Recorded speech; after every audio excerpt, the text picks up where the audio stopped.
Ito na, part 3 na tayo mga explorer. Ayan. So yan, nakikita niyo yan sa taas na yan. Ano na yan siya? Part na yan siya ng fortress. Ano na yan, structure na yan siya gawa sa bato. Like that, yung mga tinipak na bato ba tapos file siya tapos yan. Ginawa na siyang structure dyan sa may taas na yan para magiging protection. Kumbaga. Yan, akyat na tayo at malapit na tayo sa sa pintuan papuntang langit. Ayan. Kumbaga parang ano na siya. Sa area na to, ano na ang ano na ng fogs, ang kapal na ng fogs and malakas na yung hangin talaga. Ayan. Kaya medyo hingal na tayo diyan. Medyo padahan-dahan na tayong paakyat diyan kasi medyo hindi na kaya. Ang nakakatuwa lang dito sa fort na to is kumbaga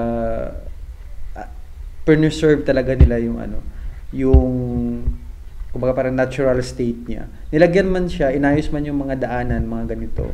Pero yung natural state niya na nasa taas talaga, yung original na mga bato na ginamit dati, ayan, andyan pa din. Kaya nakakatuwa tingnan na preserve pa nila.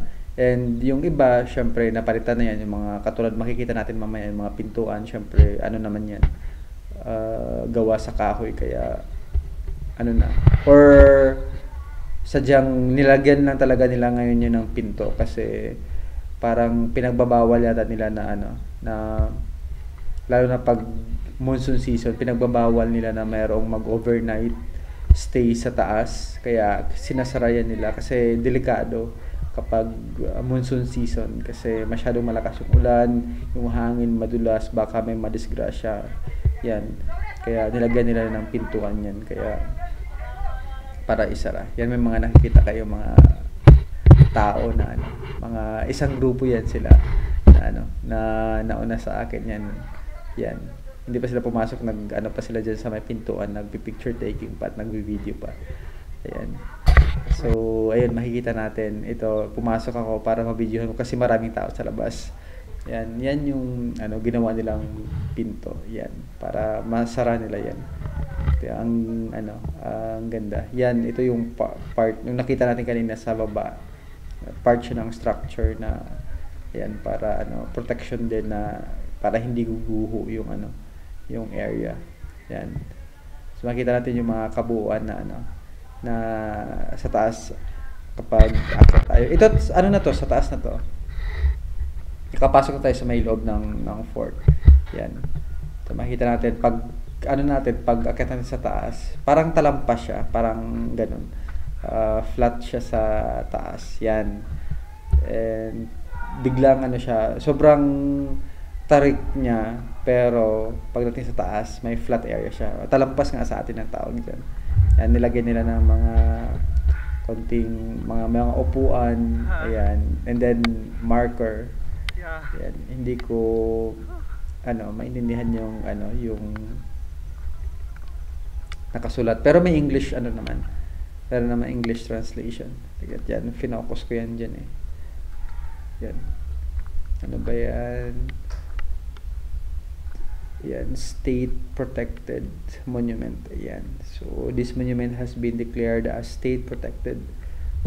Yan. So it is state protected monument siya. So it is under the state of Maharashtra. Yan, so ito nakita mo mga mga parang facade. Yan. Kita mo yan. Yan yung gate kanina na nakita natin sa baba. Yan. Sa taas na ako nito. Yan, umakyat ako konti. And then sa gilid niyan, yan, may mga umakyat yan yung grupo kanina na umakyat. Kita mo yan sila. May mga flag silang dala. Hindi ko lang sure kung si si Shivaji Maharaj yan. Parang yun nga, parang Shivaji Maharaj nga yung flag na dala nila. Like that. So, kapag maganda dito kapag halimbawa winter season like that, maganda diyan kasi clear yung yung area. Makita mo yung buong paligid. So susubukan natin yan maglakad-lakad dito. Umakyat dito sa sa fortress na to. Yan, malawak to. Actually, malawak tong buong ano na to, buong ano niya, top niya.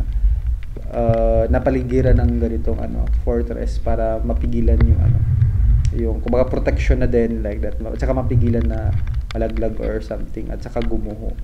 So nilagyan nila ng yan. Paikot talaga yan sa buong ano, buong bundok na yan na napakataas. So kapag clear yung weather, nakikita talaga yan ng buo like that. Kaya maganda siya tingnan. Pero pag ngayon, hindi masyado kasi puro fogs yan. Kapag nakita mo yan, pinasilip ko konti yan. Yan sa baba, nakikita nyo yung valley kanina. City. Yan, sobrang tarik niya. Like that. So, yung mga nagbabantay dati yan, naglalakad dito, nagpapatrolya dyan. So, paikot. So, nakikita talaga nila yung mga ano sa baba, mga kumbaga parang may parating na mga ano,